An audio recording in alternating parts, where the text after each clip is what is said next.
Nagkagulo ang arena sa ginawang dunk ni LeBron James. Ibang klaseng aura ang meron si King James, biglang napaiyak ang batang fan nang makita ng malapitan si LeBron. LA Lakers laban sa dating team ni LeBron na Miami Heat.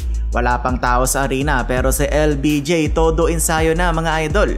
Opening frame ng katawan agad sa ilalim si Anthony Davis. Counter kaagad ng 3-pointer si Tyler Hero na sinagot naman ng 3 ni Max Christie. Maaga nagpapalitan ng puntos ang magkabilang koponan. LeBron gandang seal kay Jaquez sa ilalim for easy 2 points.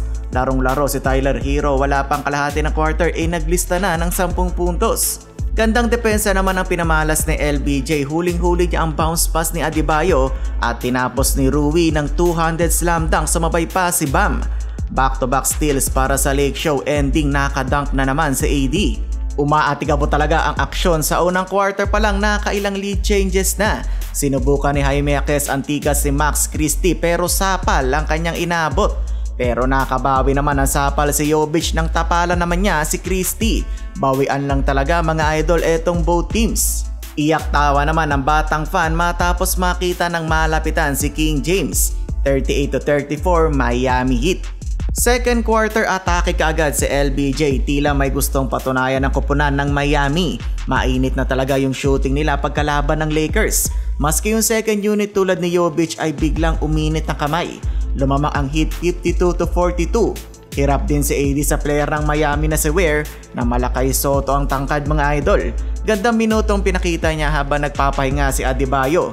Pagbalik ni Hero sa loob ng court, ayun na naman mga idol, gusto na agad ibaon ng Lakers. Kampante sa kanyang mga stop and pop 3. Shooting 7 of 7 from the field, 22 points na si Hero, may 3 minuto pa ang natitira sa first half.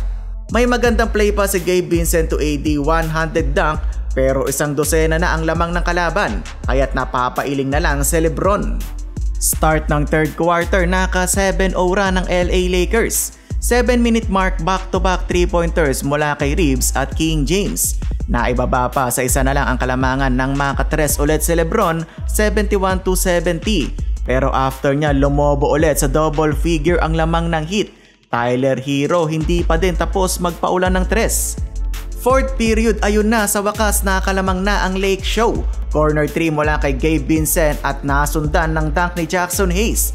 Abante ang Lakers 90-87. Nagkagulo na ang arena. LBJ lookout mga idol, tumunog ang ring sa lakas ng dunk ni King James.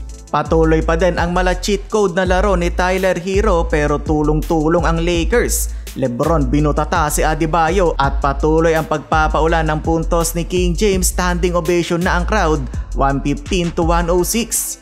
Final score 117-108. What a comeback by Lakers!